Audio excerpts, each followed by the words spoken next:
Video शुरू करते हैं। आज न्यूटन के कुछ नियम बताएंगे। न्यूटन ने गति के 3 नियम दिए। न्यूटन ने एक पुस्तक लिखी, प्रिंसिपिया। न्यूटन को भौतिक विज्ञान का पिता भी कहते हैं। न्यूटन ने जो गति के नियम दिए हैं उनके एग्जाम्पल पूछे जाते हैं एग्जाम में, तो हम बता दें कि इसमें 3 अलग अलग नियम है। जो पहला नियम है न्यूटन का, वो जड़त्व का नियम है, या उसको गैलीलियो का नियम भी कहते हैं। और वो जो जड़त्व का नियम है वो ये कहता है कि अगर कोई वस्तु गतिशील है तो गतिशील बनी रहेगी, और स्थिर है तो तब तक स्थिर बनी रहेगी जब तक कि उसके ऊपर कोई बाह्य बल ना लगाया जाए। इसके द्वारा हमें कई एग्जाम्पल मिलते हैं,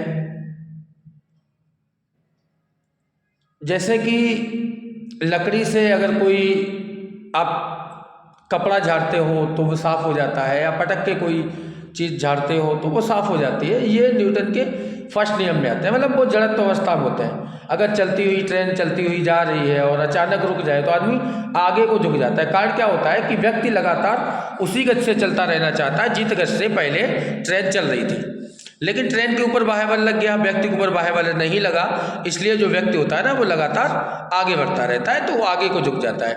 इसी तरह से अगर कोई गतिशील, अगर कोई स्थिर है ट्रेन, और तो व्यक्ति भी उसमें स्थिर है, और जब वो चलना शुरू करती है तो व्यक्ति पीछे की तरफ झुक जाता है, क्योंकि व्यक्ति जड़त्व अवस्था में, और वो चाहता है कि मैं जड़त्व अवस्था में ही बना रहूं, इसलिए वो पीछे झुक जाता है। आपको केवल इतना ध्यान देना है कि अगर कोई कार्य जिधर को किया जा रहा है और उधर कोई गति हुई तो आपको न्यूटन का पहला नियम लगा देना है कहीं पर भी। जैसे कि मोटरसाइकिल चलती हुई अगर अचानक से ब्रेक लगा दी जाए तो जो बाइक सवार होता है वो आगे गिर जाता है, उसका नियम क्या है? न्यूटन का पहला नियम। दौड़ता हुआ घोड़ा अगर अचानक रुक जाए तो घुड़सवार होता है आगे गिर जाता है, उसका नियम क्या है? कि पहला नियम है। ट्रेन अगर चल रही है अचानक से रुक जाए तो क्या होता है कि वो आगे को गिर जाता है, ये कौन सा नियम है? ये पहला नियम है। न्यूटन का फर्स्ट नियम एकदम क्लियर है कि जिधर को गति हो रही है उधर को ही अगर अचानक से कोई कार्य हो, अचानक से कोई गति हो, तो न्यूटन के फर्स्ट नियम के अंतर्गत आती है। न्यूटन का जो सेकंड नियम है उसके एग्जाम्पल में समझिए कि दो गतियां, जब जो दो गतियां एक ही दिशा में होती हैं तो उनकी चालें घट जाती हैं। अगर दो गति विपरीत दिशा में होती है तो उनकी चालें जुड़ जाती है। ये न्यूटन का दूसरा नियम है, इसको संवेग संरक्षण का नियम भी कहते हैं। न्यूटन का जो पहला नियम है उसका जो दूसरा नाम है वो जड़त्व का नियम या गैलीलियो का नियम है। सेकंड नियम है, इसे संवेग संरक्षण का नियम कहते हैं, और इस नियम के द्वारा ही बल का सूत्र निकाला गया, F बराबर ma। ये न्यूटन का सेकंड नियम है। सेकंड नियम ये कहता है कि अगर कोई भी दो वस्तुएं एक दिशा में होंगी तो उनकी चाल कम हो जाएगी, और कोई भी दो वस्तुएं अगर विपरीत दिशा में गति कर रही होंगी तो उनकी चालें जुड़ जाती हैं। इसी नियम के द्वारा खिलाड़ी जब गेंद को कैच करता है तो हाथ पीछे की तरफ ले जाता है। क्यों? क्योंकि अगर ट्रेन की जो गेंद की रफ्तार है उसको हाथों की रफ्तार के द्वारा कंट्रोल कर लेता है। ट्रेन से उतरते समय भी आदमी जिधर को ट्रेन जा रही है अगर उधर कोई वो भाग के उतरेगा तो क्या होगा कि ट्रेन की जो गति होती है उसमें व्यक्ति की दौड़ने की गति है वो कम हो जाती है और वो आसानी से उतर जाता है। अगर पता चले कि ट्रेन जा रही है पूरब की तरफ और आदमी उतर के पश्चिम की तरफ भागे तो क्या होगा? उसकी जो गति होगी और बढ़ जाएगी, तो वो 100% गिर जाएगा। तो इसको संवेग संरक्षण कहते हैं, वेग को कंट्रोल किया जाता है सेकंड नियम के द्वारा। न्यूटन ने जो तीसरा नियम दिया है उसको क्रिया प्रतिक्रिया का नियम कहते हैं, मतलब प्रत्येक क्रिया के विपरीत और बराबर एक प्रतिक्रिया आपस से होती है। अगर कोई कार्य पूरब दिशा में किया गया है तो एक दूसरा कार्य भी तत्काल हो रहा होगा पश्चिम दिशा में, वो किया नहीं जाएगा, वो अपने आप होगा। जैसे कि अगर कोई व्यक्ति दीवार में घुसा मारे तो दीवार उसके हाथ पे चोट मारती है, ये क्या है कि दीवार प्रतिक्रिया स्वरूप करती है।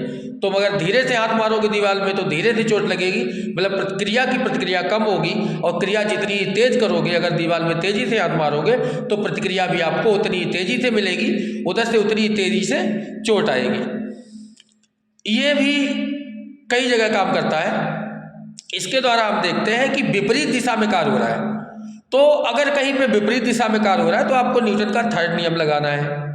जैसे कि अगर आपने गुलेल चलाई तो पत्थर को पीछे की तरफ खींचेंगे, उसके बाद छोड़ेंगे तो पत्थर आगे गिरेगा जाके। ये जो नियम होता है ना, ये थर्ड नियम होता है। बंदूक से गोली चलाई तो बंदूक की गोली आगे गई, अब गोली आगे चली गई, व्यक्ति को झटका पीछे की तरफ लगा, इसका मतलब क्या, विपरीत दिशा में कार्य हुआ। विपरीत दिशा में कार्य होगा तो प्रतिक्रिया बल स्वरूप होगा। एक क्रिया हो रही है तो दूसरी प्रतिक्रिया अवश्य होगी। इस प्रतिक्रिया बल के द्वारा कई कार्य होते हैं। जैसे कि अगर व्यक्ति कोई नाव से कूद रहा है, नाव से कूदेगा तो क्या होगा कि व्यक्ति आगे को जाएगा और नाव पीछे को जाएगी। कहीं पर भी एक क्रिया होगी तो उसके विपरीत दिशा में एक प्रतिक्रिया अवश्य होगी। धनुष बाण चलाते समय भी अगर डोरी पीछे खींची, बाण को पीछे लगे, उसके बाद जब छोड़ोगे तो प्रतिक्रिया स्वरूप वो आगे जाके गिरेगा। यहाँ पे एक चीज और समझ लें कि न्यूटन ने ये कहा था क्रिया के बराबर और विपरीत दिशा में प्रतिक्रिया होती है। अब हम ये देखते हैं कि अगर मैंने बंदूक से किसी ने गोली चलाई तो गोली तो जाके गिरती है, पता चला कि 100 मीटर दूर जाके, और आदमी को थोड़ा सा झटका लगता है। इसका क्यों रीजन होता है? तो जो प्रतिक्रिया बल होता है, तो बल का एक फार्मूला होता है, बल बराबर होता है द्रव्यमान गुणे त्वरण। बल द्रव्यमान के अनुपात में लगता है। द्रव्यमान का मतलब वजन। अब गोली का वजन कम होता है इसलिए गोली बहुत दूर तक जाती है, और आदमी का वजन जो वजन होता है वो ज़्यादा होता है इसलिए आदमी को झटका कम लगता है। अगर गोली और आदमी दोनों बराबर वजन के हों तो जितनी दूर जाके गोली गिरेगी उतनी दूर जाके आदमी गिरेगा। ये क्या है कि न्यूटन का थर्ड नियम है, क्रिया प्रतिक्रिया नियम, की जितनी क्रिया होगी उतनी ही प्रतिक्रिया होगी। आपने देखा होगा बाइक चलाते समय अगर बाइक के शॉकर वगैरह खराब हो जाते हैं तो क्या होता है कि आपको झटका लगता है। जितनी तेजी से नीचे गड्ढे में जाएगी बाइक का पहिया उतनी तेजी से व्यक्ति ऊपर उछल जाता है। ये क्रिया के विपरीत दिशा में प्रतिक्रिया हो रही है।